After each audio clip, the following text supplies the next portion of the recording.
Assalamualaikum warahmatullahi wabarakatuh.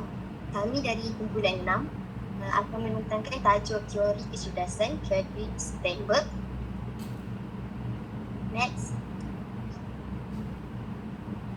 Ini ahli kumpulan kami. Next. Latar belakang teori ini diperkenalkan oleh Robert J. Steinberg pada tahun 1985. Dan teori ini sebenarnya dibangunkan untuk mencabar pandangan tradisional yang mengukur kecerdasan hanya melalui ujian. Dan Steinberg ni, dia berpendapat bahawa kecerdasan tidak hanya bergantung pada kebolehan akademik, tetapi dia sebenarnya melibatkan kreativiti dan kemahiran mengendalikan situasi kehidupan sebenar. Dan bila juga mengtakrifkan kecerdasan ini sebagai keupayaan seseorang menyesuaikan diri, memilih dan membentuk persekitaran untuk mencapai matlamat hidup. Dan teori ini sebenarnya terdiri daripada 3 komponen utama, iaitu kecerdasan analytical, kecerdasan kreatif dan kecerdasan praktikal. Teori yang pertama ialah komponen kecerdasan analitik. Kecerdasan analitik ni dia bermaksud melibatkan tindakan menganalisis, membandingkan serta menilai sesuatu maklumat ataupun keadaan. Dan biasanya pelajar yang mempunyai kecerdasan analitik ni dia mempunyai kebolehan memproses maklumat, menyelesaikan masalah dan merancang dan melaksanakan strategi. Sebagai contoh, apabila seseorang pelajar tu dia dapat soalan matematik, first thing first yang dia kena buat ialah dia mencari dulu maklumat penting yang terdapat dalam soalan tersebut. Yang seterusnya adalah komponen yang kedua, iaitu komponen kecerdasan pengalaman atau lebih dikenali sebagai kecerdasan kreatif. Kecerdasan kreatif ini dia merujuk kepada keupayaan seseorang untuk menggunakan pengalaman yang dimiliki bagi menghasilkan idea dan pendekatan baharu dalam pelbagai situasi yang dapat mencipta sesuatu inovatif. Ini bermaksud individu yang mempunyai kecerdasan kreatif dia mampu menyesuaikan diri dalam mengatasi pelbagai cabaran baharu yang tidak pernah dirasai atau dialaminya.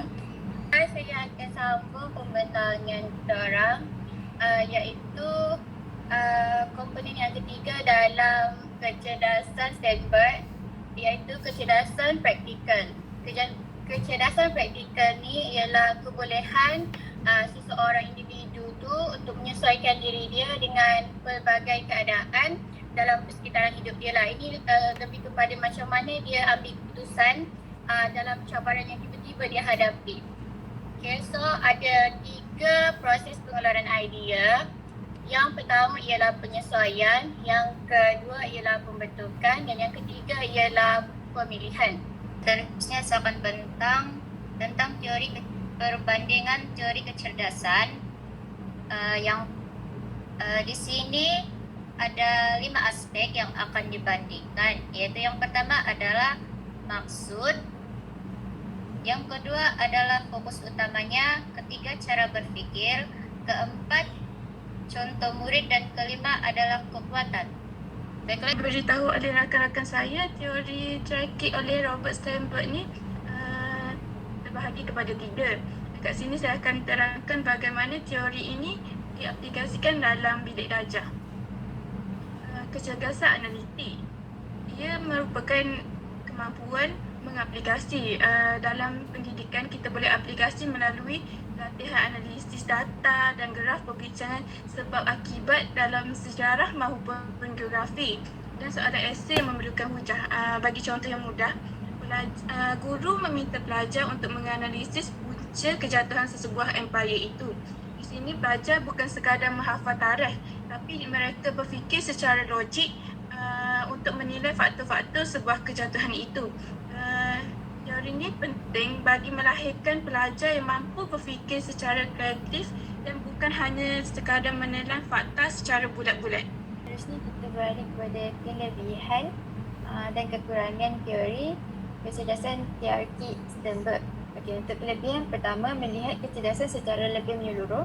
Teori ini bukan hanya kepada melihat dan menilai dari IQ dan keputusan akademik, tetapi secara menyeluruh iaitu 3 komponen utama yang tadi itulah praktikal, kreatif dan analitikal. Okey. Kekurangan pertama, sukar diukur secara tepat kerana teori kecerdasan praktikal dan kreatif ni susah dinilai berbanding daripada analitikal yang iaitu peperiksaan standard. Yang kedua, kurang bukti empirikal yang kukuh. Beralih kepada kepentingan teori kecerdasan Steinberg. Okay, yang pertama, dia mengakui kepelbagaian kecerdasan individu. Setiap orang dia ada kekuatan dan kelebihannya masing-masing.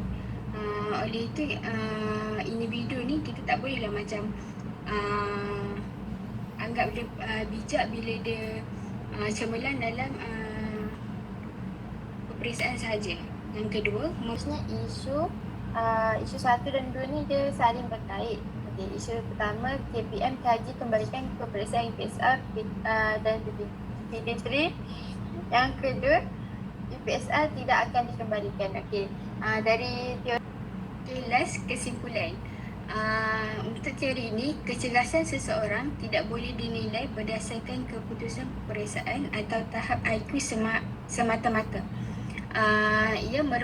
Ia merangkumi kebolehan analitik, kreatif dan praktikal yang saling melengkapi untuk membantu individu berhadapan dengan pelbagai situasi. Oleh itu, setiap individu dia mempunyai kekuatan dan potensi diri yang berbeza untuk berjaya.